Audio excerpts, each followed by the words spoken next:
Hola mis estimados amigos, en esta oportunidad, en este video con fines única y exclusivamente académicos, vamos a hablar un poco sobre las fases del procedimiento civil ordinario en primera instancia en Venezuela.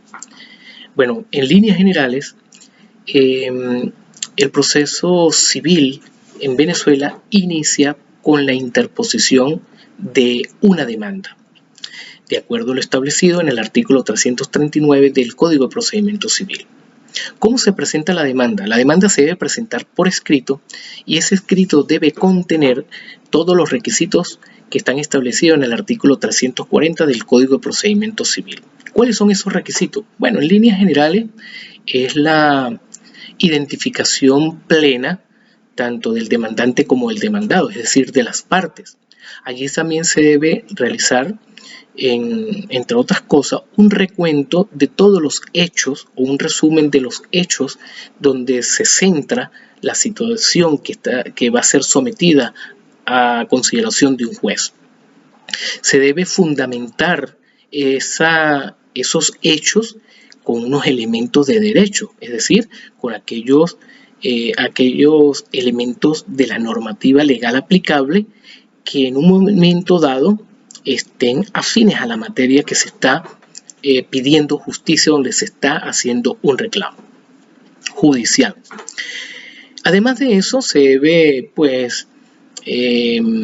ser muy puntual en la pretensión. ¿Qué es la pretensión? Es lo que se quiere obtener de dicho juicio. Por ejemplo, si el juicio o el proceso civil es de divorcio, pues la pretensión es que se disuelva el vínculo conyugal.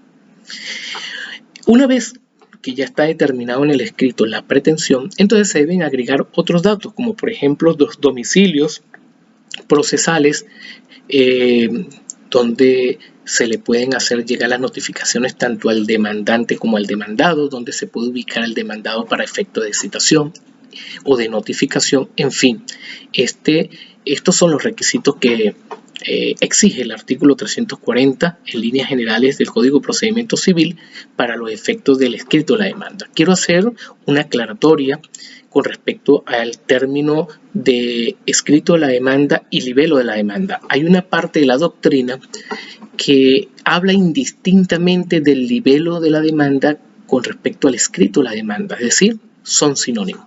Y hay otra parte de la doctrina por la cual yo me inclino y respeto los demás criterios, donde hay una clara diferencia.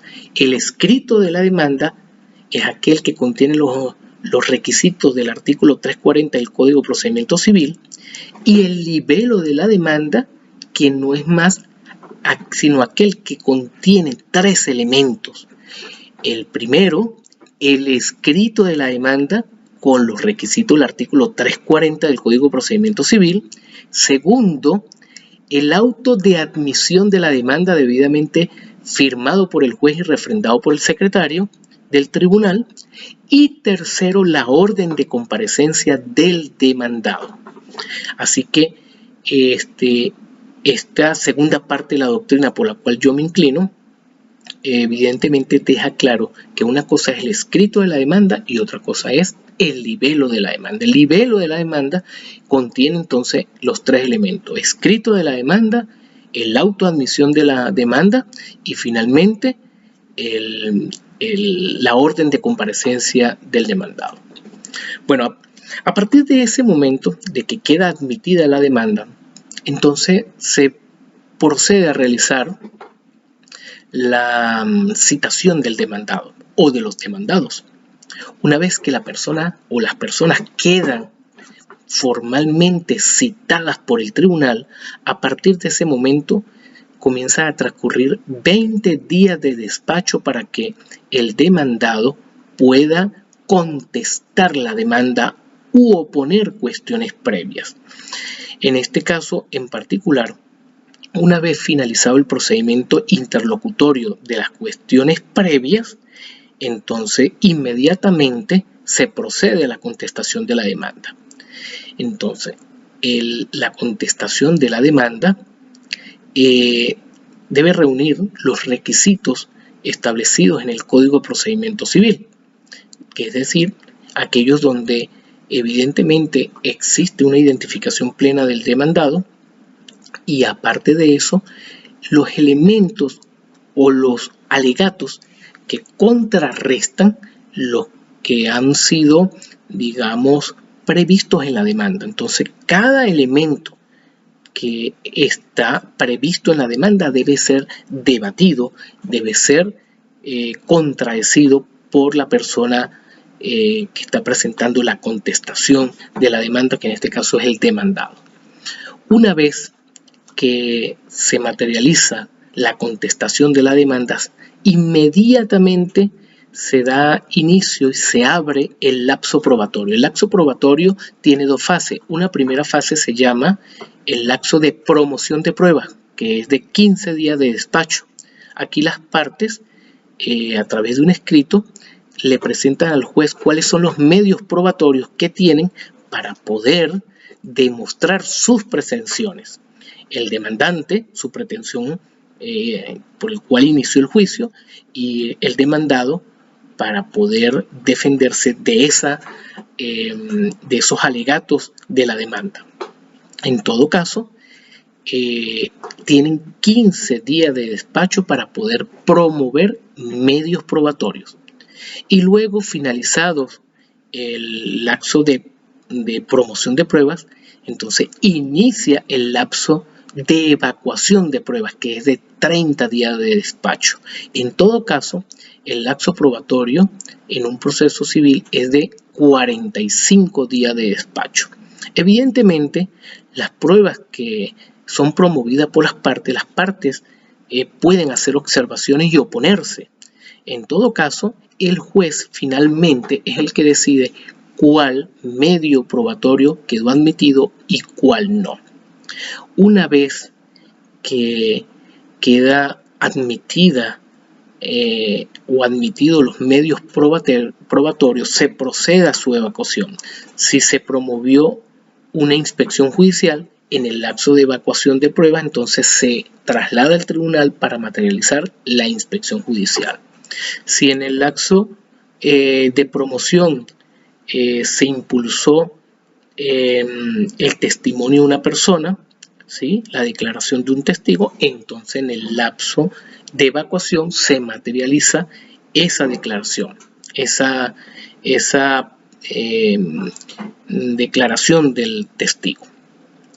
Bueno, una vez que ha finalizado el lapso probatorio, finalizó los 30 días de evacuación, inmediatamente se entra a la fase o al término para presentar los informes.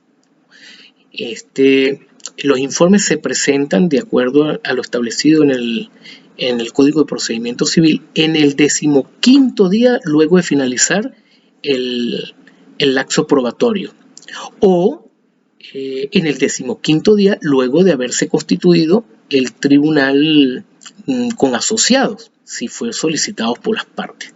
Y en el 15º día se presentan los informes. ¿Qué son los informes? Es un resumen general que presentan las partes, donde hacen un recorrido por todo lo que fue el procedimiento civil en primera instancia. Hacen resaltar algunos medios probatorios que a su criterio pues ilustran al juez para que pueda dar convencimiento de sus pretensiones y de sus alegatos. Estos informes, una vez que son consignados en el tribunal, el juez puede otorgar un tiempo para que sea leído por las partes. Incluso luego concede 8 días para que se le haga observaciones a los informes de la contraparte. En todo caso, de no haberse presentado los informes, no pasa nada. El juicio continúa en su línea de acción y entra a la fase de sentencia para que en el término previsto en el artículo 515 del Código de Procedimiento Civil pues finalice con la decisión del juez. En todo caso, una vez finalizado la entrega de los informes, el juez pudiese ordenar un lapso para materializar una facultad que tiene el ordenamiento jurídico para el juez, que sería el auto de mejor proveer. Y al finalizar de evacuar los medios probatorios que en este auto de mejor proveer ordene el juez, pues entonces inmediatamente iniciaría el lapso para la sentencia. En todo caso, observaciones que se puedan originar de ese auto de mejor proveer, ojo, de los medios probatorios que allí se hayan materializado, pues se puede hacer antes de que el juez emita su fallo o la sentencia. En líneas generales, este es el procedimiento civil ordinario con sus fases en líneas generales. Y bueno, la idea es que se conozca, conozcamos con un poquito más de detalle, pero a la vez de manera sencilla, cómo se lleva un juicio civil ordinario en Venezuela en primera instancia. Así que espero haber contribuido con cada uno de las personas que se interesan en este tema jurídico. Y bueno, será hasta la próxima. Muchas gracias por su atención.